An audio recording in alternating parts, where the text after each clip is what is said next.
Bienvenidos a su canal de la Iglesia Bíblica Bautista Razón para Vivir, con el pastor Jared Suárez.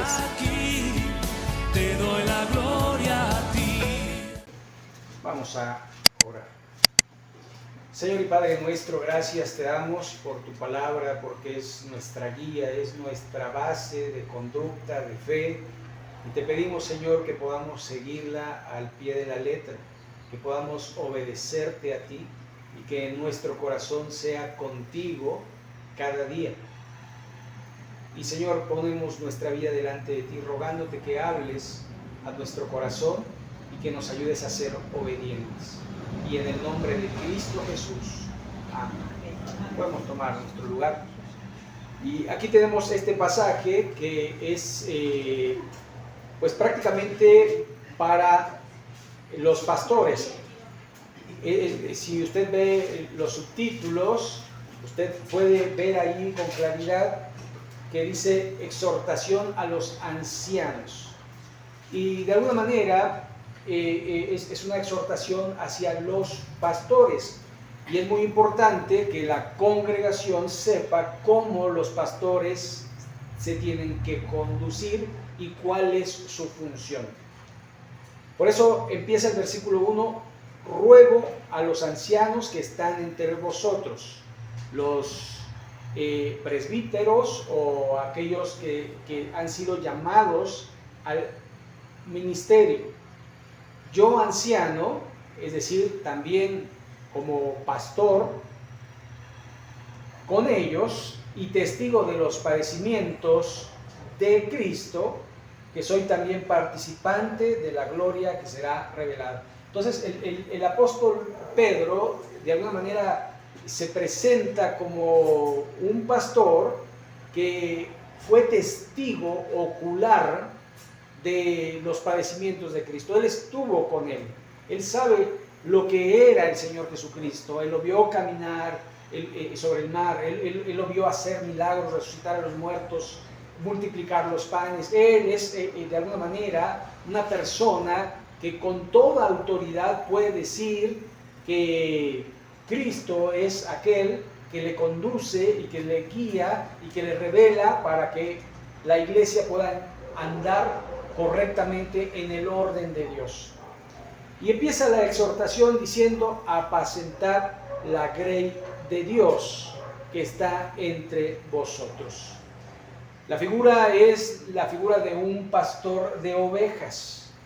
Y el pastor de ovejas lo que hace es llevar al animalito a los pastos, a las aguas, y cuidar que no vengan pues los animales rapaces a devorarlos, sea un oso, sea un lobo o algún otro animal.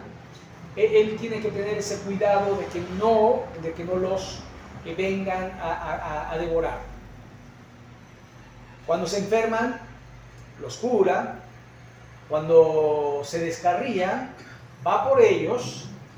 Y hay una historia muy significativa acerca de lo que llegaban a ser los pastores de ovejas. Y es que cuando una oveja era demasiado rebelde y se iba y no obedecía, llegaba un momento en que el pastor le quebraba la pierna a la ovejita.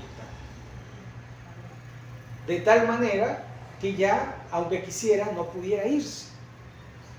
Ahora, esa es una situación muy drástica, ¿no? Como diciendo, híjole, ¿cómo? Pero realmente era por su bien, porque en un momento no siempre iba a estar el pastor, sino que en algún momento determinado se iba a encontrar con una bestia salvaje e iba a ser devorada, o iba a caer en un precipicio, o podría pasar un mal mayor. Entonces, un mal menor era quebrarle la pierna para que se mantuviera dentro del redil. Entonces, la figura de apacentar es la de un pastor cuidando ovejas. Dice, la grey que está entre vosotros, cuidando de ella, no por fuerza. Y aquí hay un contraste. Porque el pastor no es un arriero. El pastor no es... Si usted ve, por ejemplo, en nuestros campos mexicanos, existen los arrieros. Y tienen un palo y agarran a pedradas al ganado y le pegan y para que vayan por donde ellos quieren que vayan. Y sin embargo, el pastor, en este caso, tiene que ir delante y las ovejas detrás. Las ovejas deben de ir siguiendo al pastor, no el pastor arriando, sino las ovejas siguiendo. Y esa sigue siendo la figura del pastor, pero en contraste, no es por fuerza, no es hagan, no lean, o lean, oren, hagan esto, hagan lo otro, o sea, no por fuerza. El pastor no los tiene que obligar a venir a la iglesia. El pastor no tiene que obligarlos a que ustedes oren. El pastor no tiene que obligarlos a que ustedes testifiquen. Ustedes no tienen que hacer las cosas por fuerza. Sigue diciendo allí, sino voluntariamente. ¿Sabe? El sacrificio se hacía voluntario. El sacrificio se hacía voluntario. De hecho, se invitaba a la congregación, en este caso la congregación de Israel, a que trajeran a los levitas las ofrendas. Ofrendas de paz, ofrendas sacrificiales, ofrendas de purificación, de agradecimiento, etcétera, etcétera. Pero era, de alguna manera, voluntario. Dios no quiere nada a la fuerza. Dios no quiere que usted venga por obligación, sino por amor. ¿Sabe? Muchos matrimonios subsisten por obligación. Son padres por obligación. Pero ¿qué diferencia hay entre ser por amor que por obligación?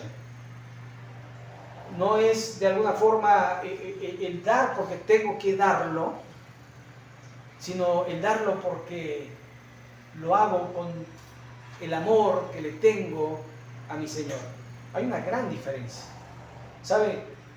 No es lo mismo leer la Escritura esperando que Dios me hable, a leerla por obligación. Es que me van a preguntar el domingo el texto y no me lo sé. No. Sino que de alguna manera en mi relación con Dios, yo amando a Dios, leo, testifico, oro, hago la obra de Dios porque amo a Dios. Y de alguna manera esto es voluntariamente. Y después dice, no por ganancia deshonesta, sino con ánimo pronto. ¿Sabe? Vivimos en tiempos peligrosos donde pastores, y no voy a hablar de algún pastor en específico, pero sí hay pastores que de alguna manera trabajan por ganancia deshonesta y manipulan a la congregación. Y yo lo he visto y lo he escuchado muchas veces, cómo se puede manipular a la congregación. Y uno puede caer en esa tentación, ¿verdad? Por necesidad, hacer que los hermanos empiecen a dar, pero dice que no tienes que hacerlo así. No tienes que hacerlo así, sino con ánimo pronto. Verso 3. No como teniendo señorío sobre los que están a vuestro cuidado. ¿Sabe? Aquí yo soy el que mando. Mentira. Aquí el que manda es Cristo. Uno es un servidor. Uno es un supervisor de la obra. Y Dios nos va a pedir cuenta, sí, de cómo estamos haciendo la obra, pero no somos los dueños de la iglesia. ¿Verdad? Muchas veces el siervo dice mi iglesia. No, la iglesia que el Señor me dio a pastorear, la iglesia de Cristo. De alguna manera, nosotros no somos los señores de la iglesia. Por eso dice, no teniendo señorío sobre los que están a vuestro cuidado, sino siendo ejemplo de la grey. De alguna manera, en algunas congregaciones, muchas veces se le dice a la gente cómo se tiene que vestir, qué tiene que comer, dónde tiene que ir, cuándo tiene que ir, y casi es obligatorio. Y eso es tener señorío cuando a la gente se le dice lo que tiene que hacer. De alguna manera Dios nos ha dado libertad, la libertad en Cristo de hacer las cosas por amor, por agradecimiento, por compasión, por de alguna forma sacrificio. Porque muchas de nuestras obras son sacrificio a Dios. De hecho, la ofrenda es un sacrificio. Y de alguna manera uno tiene que vivir una vida sacrificial. Si no, pregúntele ahí a Romanos capítulo 12, cuando el apóstol Pablo dice: hermanos míos, os ruego por las misericordias de Dios que os presentéis como sacrificio vivo, santo, agradable a Dios. Nuestra vida tiene que ser una vida de sacrificio. De alguna manera es parte del ser cristiano. Verso 4. Y cuando aparezca el príncipe de los pastores, vosotros recibiréis la corona incorruptible de gloria. Es decir, si hiciste las cosas bien, como pastor, como siervo de Dios, hiciste las cosas bien, vas a recibir una corona. Así que, de alguna manera, pensar que el príncipe de los pastores es el verdadero pastor. ¿Se acuerdan? En Juan 10 el Señor Jesucristo dijo: yo soy el buen pastor. Y el buen pastor su vida da por las ovejas. Y es el pastor que menciona el Salmo 23, Jehová es mi pastor, nada me faltará.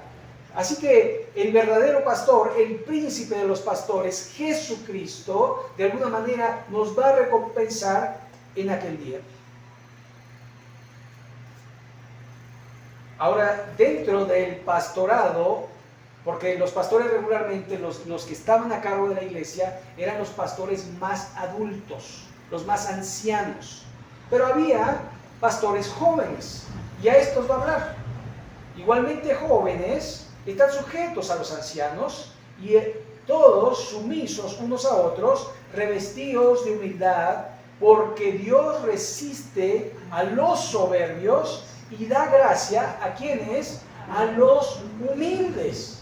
Así que de alguna manera, a veces, no vemos lo que Dios ve, pero lo que Dios nos muestra es lo que nosotros debemos ver.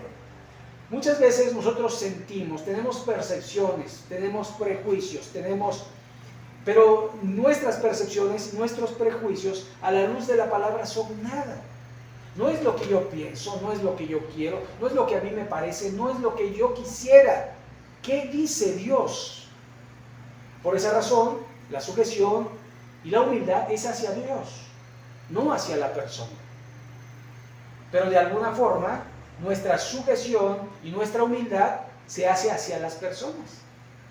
¿Cómo voy a demostrar que soy humilde a Dios? Siendo humilde con las personas. No decir, yo en mi cuarto soy humilde, y cuando salgo soy un arrogante. ¿Qué clase de persona soy? Me sujeto a Dios, pero no me sujeto a las autoridades. Me sujeto a Dios, pero no me sujeto al que Dios puso como autoridad.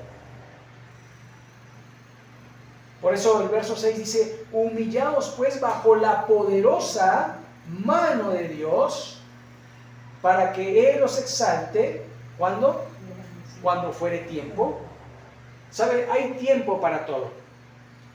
Y muchas veces se siembra. Y muchas veces solamente es sembrar. El apóstol Pablo dijo: Apolo sembró, yo sembré, Apolo regó, pero el crecimiento lo ha dado Dios. Y hay veces que uno tiene que sembrar y esperar. Y a veces hay que sembrar, y a veces uno no ve el fruto.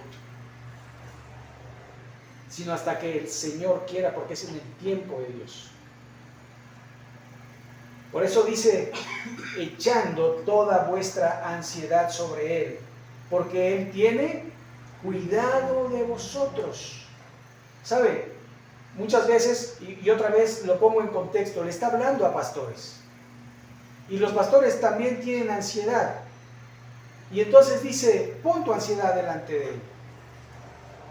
Encomienda a Jehová tu camino, confía en Él y Él hará.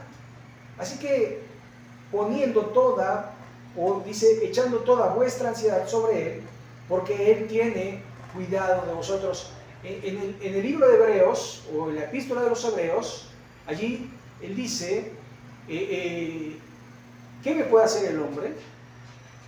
Y después dice, no te dejaré, ni te desampararé.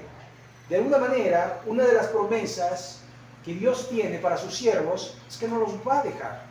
Siempre va a estar con ellos y los va a sustentar. Ahora, esto no quiere decir que es una vida dichosa y feliz. Yo me pregunto si es verdad que Pedro fue crucificado, porque yo no lo sé, pero si es verdad que Pedro fue crucificado, ¿cómo es posible que un siervo de Dios haya acabado así? El apóstol Pablo dice, estoy para ser sacrificado.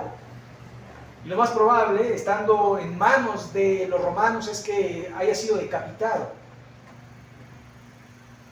¿Cómo pudo terminar un hombre de Dios así?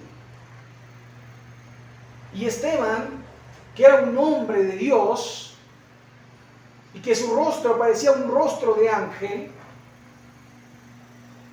fue apedreado. ¿Cómo fue que un hombre de Dios pudo terminar así? Y después cuando vemos al apóstol Pablo diciendo su lista ahí en la segunda carta a los Corintios, azotado, náufrago en 4 ocasiones, apedreado, en hambre, en desnudez. ¿Cómo un siervo de Dios puede pasar esas penurias? Pero si Dios está con él, ¿no debería Dios ayudarlo? ¿No debería Dios prosperarlo? ¿No debería Dios hacer las cosas? No, porque Dios sigue siendo Dios y los demás seguimos siendo siervos. Y Dios hace lo que Él quiere. Y sigue diciendo el texto, sed sobrios y velad, porque a vuestro adversario, el diablo, como león rugiendo, anda alrededor buscando a quien devorar. Otra vez les recuerdo, este capítulo es para pastores. Así que si a alguien quiere devorar el diablo, es a los pastores. Por eso dice, sed sobrios, es decir, estar atentos en su vida, cómo andan, y velen. Y se acuerdan, uno que se había dormido, ahora invita a velar. ¿Por qué? Porque ya no le vuelve a pasar. Porque si bien él negó 3 veces al Señor, pero nunca más lo volvió a negar. Si bien él se durmió en vez de orar, pero ahora él vela en la oración. Y de alguna manera nosotros tenemos que aprender que Satanás es como un león, dice la figura de león. Recuerde, si usted ve los documentales de Animal Planet o de National Geographic o de algún otro documental, ahí ve que los leones no cazan, que en pocas ocasiones cazan, que son las leonas las que cazan y que se agrupan y que lo hacen de una manera coordinada, y después llega el león, ¿verdad? Y pam, come. Sin embargo, el león puede estar durante varios días agazapado, acechando a su presa, vigilando. ¿A quién puedo devorar? Y va a decir, este no porque es muy rápido, no lo voy a alcanzar. Este no porque me va a dar batalla y no estoy para eso. Pero si hay ahí algún descuidado, un animalito descuidado, un animalito enfermo, un animalito debilitado, un recién nacido, a ese voy a poner a agarrar. Y usted vea, ahora con la tecnología usted puede agarrar en YouTube y buscar león cazando. Y vea que se esconde, se agazapa, como león rugiente para ver, espera a su presa. Así que no va a agarrar a cualquiera, sino a aquellos que no están firmes en la fe, aquellos que están viviendo una dualidad de vida. Estoy con el mundo y estoy con Dios. No puedes. No améis al mundo, ni las cosas que están en el mundo. No puedes, no puedes, no debes. O eres de Dios o eres del mundo, punto. Eso es lo que dice la Escritura. Así que, de alguna manera, Dios está diciendo, cuidado, porque a esos puede devorar el diablo. Verso 9, al cual resistid firmes en la fe. Esta misma palabra, resistid, es la que usa Santiago cuando dice, resistid al diablo y él huirá de vosotros. La palabra resistir tiene que ver con aguante. Aguante. Aguanta en las tentaciones. No cedas a las tentaciones. Soporta las tentaciones. No te dejes llevar por el diablo. No te dejes llevar por las emociones. No te dejes llevar por los deseos de la carne. No te dejes llevar por los deseos de los ojos. Aguanta. Está firme. Soporta. Resiste. Firmes en la fe. En la fe. Porque nuestra firmeza puede estar en la religión, nuestra firmeza puede estar en una persona, nuestra firmeza puede estar en un trabajo, nuestra firmeza puede estar en un hombre, en una mujer, pero nuestra firmeza tiene que ser la fe. Ahora, la fe es en Cristo, que Él me va a ayudar, que Él me va a fortalecer, que Él me va a sacar de la prueba, sabiendo que los mismos padecimientos se van cumpliendo en vuestros hermanos en todo el mundo, lo cual indica que no eres el único que padece, no eres el único que sufre, no eres el único que tienes problemas. Y si tú ves el mundo y de repente es bueno que le eches una mirada a lo que hay a tu alrededor para que veas que tu vida no está tan mal.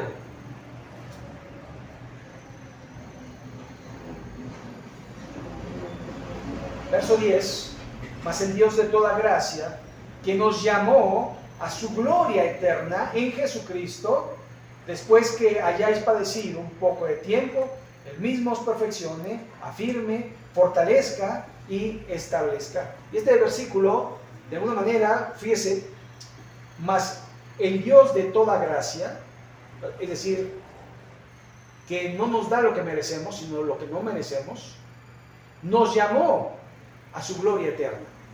El llamado es a la gloria eterna. Cuando Jesús dijo, haceos tesoros en el cielo y no en la tierra, eso quiere decir, nada de lo que tienes en este mundo te lo vas a llevar. No mirando las cosas que se ven, sino las que no se ven, porque las que se ven son temporales, pero las que no se ven son eternas. Y ahí es donde uno tiene que trabajar, en el carácter. Y por eso uno tiene que estar en constante, Señor, dame sabiduría, dame entendimiento, dame temple, dame amor, dame fe, dame, Señor, dame de tu gracia, dame de tu bondad. Como hace rato cantábamos, hazme un instrumento de tu paz, que en vez de recibir, yo pueda dar. Porque también la Escritura dice, más bienaventurado es dar que recibir. Así que nos llamó a su gloria eterna en Jesucristo. Y mire, después que hayáis padecido por un poco de tiempo, lo cual indica que el padecimiento está en los planes de Dios, ¿o no? En el mundo tendréis aflicción. ¿Sabe? Los padecimientos están en parte de la vida. ¿Pero para qué son estos padecimientos? Dice, estos padecimientos se van cumpliendo en vuestros hermanos en todo el mundo, mas el Dios de toda gracia, que nos llamó a su gloria eterna en Jesucristo, después que hayáis padecido un poco de tiempo, Él mismo, este es el propósito, perfeccione, afirme, fortalezca y establezca. Que nadie los mueva de su fe. Que nadie los convenza de otra manera. que nadie los emocione, que nadie los ilusione, porque estamos firmes en la fe que es en Cristo Jesús, firmes en su palabra. ¿Sabe? A veces uno oye y da curiosidad lo que está pasando. Y la gente quiere. Pero ¿qué dice el Señor? Que permanezcamos en Él como Él en nosotros. Y los sufrimientos sirven para ser perfeccionados en la fe. Por eso cuando Santiago también dice: tened por sumo gozo cuando os halléis en diversas pruebas, sabiendo que la prueba de vuestra fe produce paciencia, y esto es crecimiento. Verso 11: a Él sea la gloria y el imperio por los siglos de los siglos. Amén. Y aquí una doxología, una alabanza. Porque solo Dios merece la gloria, porque suya es. ¿Sabe? No al hombre. Los profetas del Antiguo Testamento decían: no a nosotros, oh Dios, la gloria, sino a tu nombre. A Dios sea la gloria, no a los hombres. ¿Sabe? Ya basta de estar poniendo en pedestales a los hombres. Dios es el único que merece la honra y la gloria. Sí, gracias a Dios por la vida de hombres que fueron de influencia para mi vida, que enseñaron a mi vida, pero la gloria es de Dios. Porque Dios le dio la capacidad, porque Dios le dio la inteligencia, porque Dios le dio la visión, porque Dios le dio el propósito. Porque sin Él, nada podemos hacer. Así que la gloria es para Dios. Verso 12: por conducto de Silvano, que muy probable haya sido el escritor de la epístola, Silvano, a quien tengo por hermano fiel, es decir, de buen testimonio, os he escrito brevemente, amonestándoos y testificando que esta es la verdadera gracia de Dios en la cual estáis. Es decir, no se aparten, sigan aquí, sigan en el camino. Si ustedes recuerdan, la iglesia neotestamentaria, cuando surge, se le apodaba el camino, los de el camino. Hasta después en Antioquía se les empieza a llamar como un apodo cristianos. Pero de alguna forma eran los del camino. ¿Por qué? Porque eran seguidores del camino, seguidores de Jesús, porque Jesús es el camino, la verdad y la vida. La iglesia que está en Babilonia, y aquí muchos escritores creen que está hablando en clave, que él no está en Babilonia, es decir, en Irak, sino que está en Roma.